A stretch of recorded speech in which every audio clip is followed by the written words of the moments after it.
c'est pas qu'une histoire de petits paysans boulangers. Même en gros, on peut le faire. L'exemple a été donné. Et dernière chose par rapport à ce pétrissage à la main, au-delà d'un rapport technique ou technologique, quand vous mettez un grain de blé dans le sol, on sait qu'il faut un temps pour arriver à sa maturité.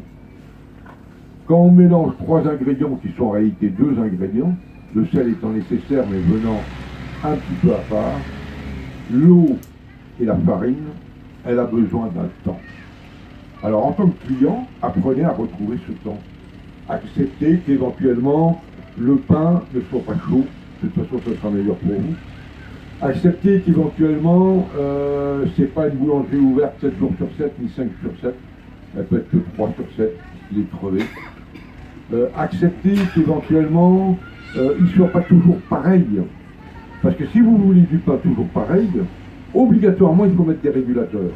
Et là on retombe dans les familles de farine où vous avez jusqu'à 100 produits différents. Je ne vais pas dire que c'est des ajouts, ça peut être des auxiliaires technologiques. Auxiliaires technologiques ne sont pas légalement, on ne doit pas mentionner, on n'a pas besoin de les mentionner sur les sacs. Donc vous pouvez avoir un boulanger avec des beaux sacs, mais en réalité il y a plein d'auxiliaires technologiques dedans, qui ne sont pas affichés. Donc vous, consommateurs, allez jusqu'au bout de votre bouche, de votre sensation à toucher le pain, à le couper. Et là, vous ferez plaisir, sans même parler, à ceux qui réellement ont semé, sont boulangers ou paysans boulangers. Ouais.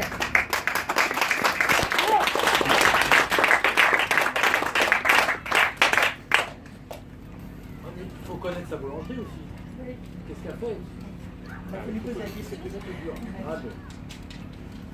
Voilà, moi je suis boulanger, je fais du pain biologique au levain naturel en Auvergne.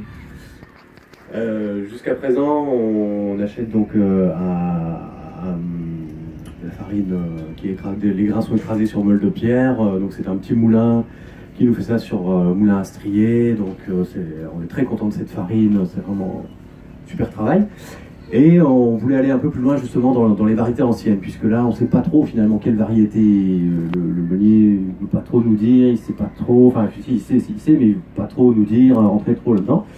Et donc un peu même démarche que, comme tu disais tout à l'heure, j'avais envie d'avoir un peu plus de traçabilité là-dessus, de connaître justement les différentes variétés qui sont utilisées.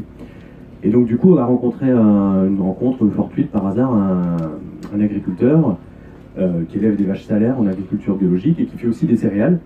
Et donc moi je lui ai parlé de ce projet-là et on a démarré donc un projet avec des variétés anciennes de blé. Donc on est parti sur des blés qui ont été glanés un petit peu dans le réseau semences paysannes. Donc on a fait donc un essai avec une première moisson qu'on a fait au mois d'août cette année sur une petite parcelle, donc sur un demi-hectare.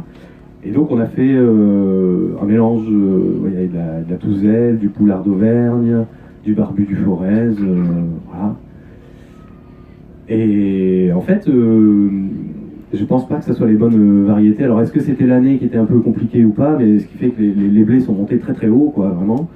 Et les blés ont versé. La récolte, à mon goût, est vraiment pas belle, quoi.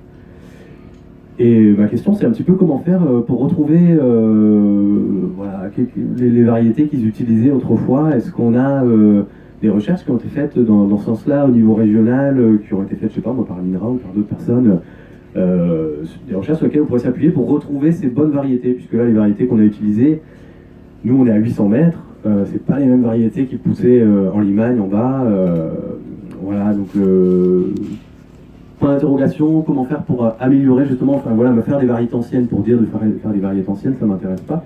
J'ai envie qu'après on puisse faire de la farine, faire du pain et que ça se vende aussi derrière.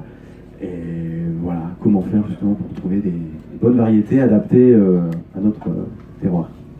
De toute façon, les autres ne travailleront pas pour toi. Il faut bien savoir que dans une région, chacune des régions, tu vois, nous, on travaille, par exemple, nous, on vient travailler sur des blés bourguignons, par exemple, parce qu'on savait qu'il y avait des blés, chaque région a sa teinte crue.